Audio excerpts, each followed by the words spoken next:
Alright, ladies and gentlemen, how's it going? Trem here with all these hoonigans. Yeah, it's nice, 66 plate as well. Well, it's very tall. I'm 6'2", guys. L-twin, 110 brake horsepower. Should be interesting. Mirrors are tiny, but again, Ducati mirrors are just quality. But we'll get on the road first. Throttle response is a bit delayed. So, modes quickly, touring, urban, sport. So clutches, oh fucking hell, it's right at the start, which I'm not really used to. Jesus Christ. Oh God. Oh shit. I feel so high up. Whoa! It's torquey as anything. Clutch, light as a feather. Can I actually get neutral? The brakes are so responsive. I don't know, I'm kind of liking this thing. It's pretty cool. Oh God. Oh God. These brakes are they're ridiculous. I can't get neutral's so hard to get. I can only just flat foot it. I can't get neutral. The throttle seems to kick in a bit after when you'd expect. It's a bit delayed. Tons of torque though. Tons of it. I'm so high up. Ridiculously high up.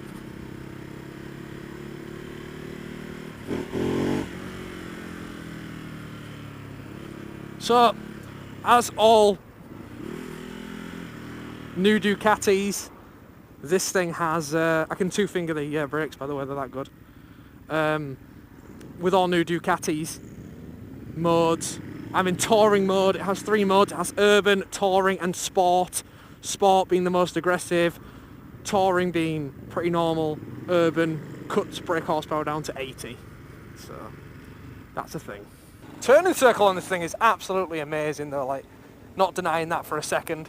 Indicators are very Ducati-like, they're okay. Let's see about going around a tight corner. Easy as hell. Oh my God, that's great.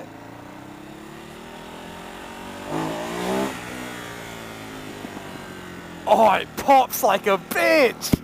That's great!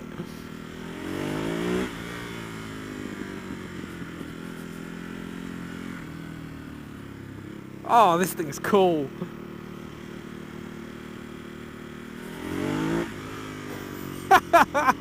It's trying to wheelie like mad. So the position is very MT09, very upright, spread wide arms. It's just supermoto hooligan style, like to a T. Dashboard, very just very Ducati again. Like, they don't go OTT with dashboards. Let me just move the camera down a bit for you guys. They don't go OTT with dashboards. Everything is, you know, everything's just very Ducati about this bike. Ducati have a style they seem to stick to with all their bikes. This bike is light as hell. And I just did a wheelie. It's got so much torque. I don't know, man, there's something about this bike that's absolutely got a winning formula. I've only got this in touring mode, so it's not even, you know, when you put it in sport mode, the traction control and the wheelie control get taken down in levels,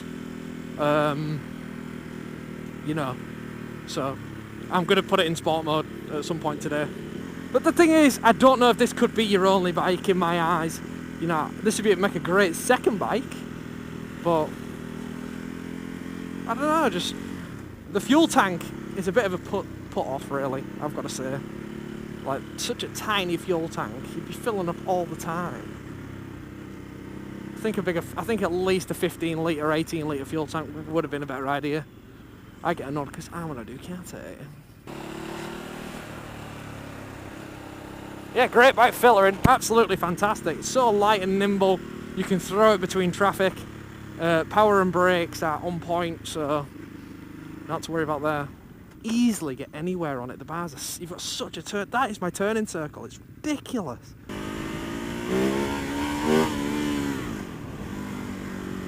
That was another wheelie, a little bunny hop wheelie.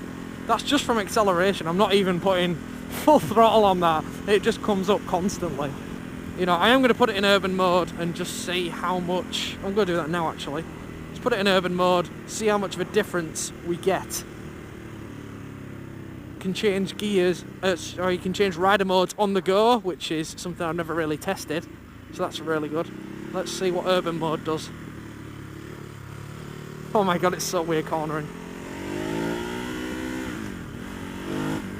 You can definitely tell urban mode is more manageable. When I give it a bit of a flick of full throttle, it doesn't want to just instantly come up.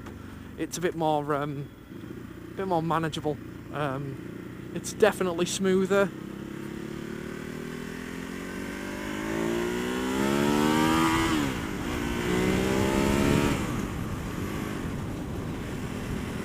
So what's it like on a dual carriageway? Well, I'm in urban mode on the dual carriageway now, and wind at 70 mile an hour is, yeah, it's pretty much as bad as it gets, really. I'm not going to sugarcoat it. The wind, it's not a particularly windy day, so I'm not getting blustered, but I can feel the wind on me and stuff. There's not really any wind protection on this bike. I would suggest a screen to there at least, but yeah, no wind protection, so it's kind of expected. It's really comfortable. That's all I'm going to say so far. As far as comfort goes, it is very comfortable.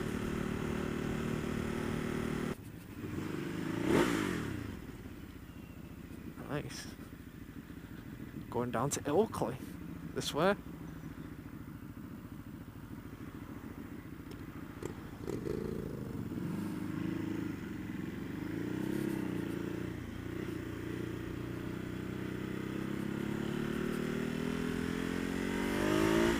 These are the roads that this bike's really going to come into its own, on back roads such as these.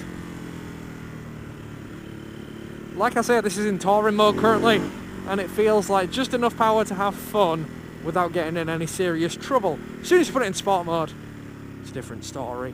Brakes on point.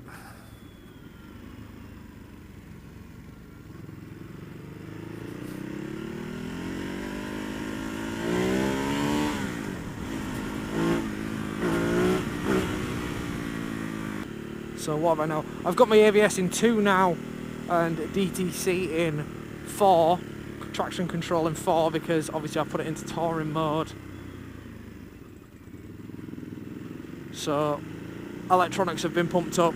That seems to be the main difference between this and sport, is electronics get disabled down. I'm not sure if electronics can be disabled fully. I don't think they can. But in fairness, in sport it will wheelie absolutely easily, so I wouldn't worry about having the electronics totally taken off. Probably save your ass a bit more than anything else.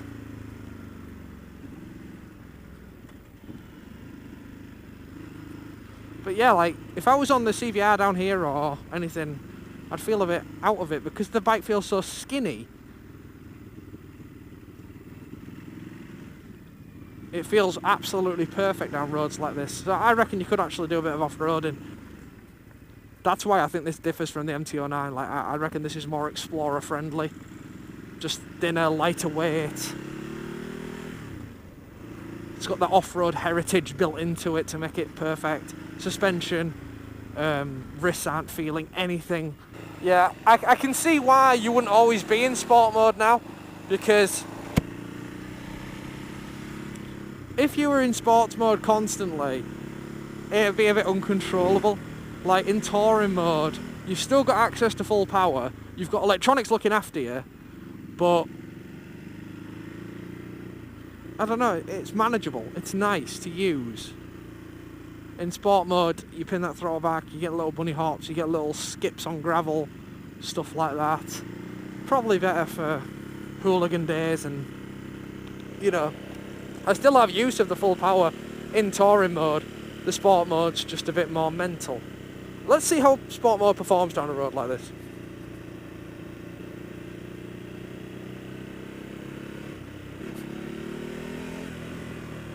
There we go, we're in sport mode now. You can instantly, it's nice that you can just change the modes like whenever you want.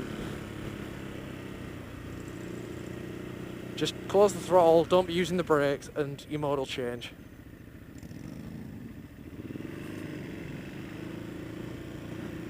Definitely noticing it being a lot more perky though.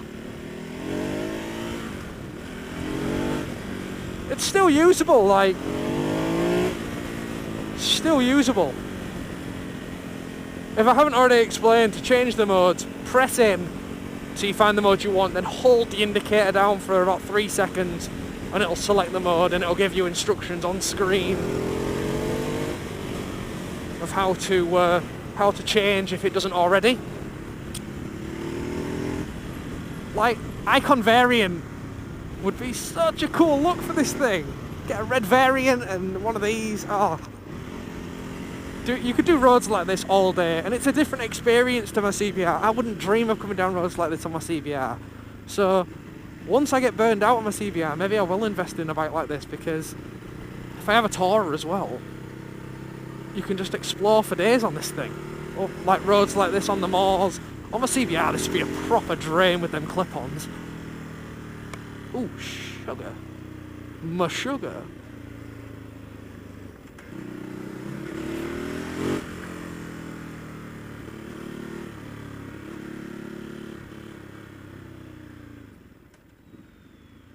Look at this road.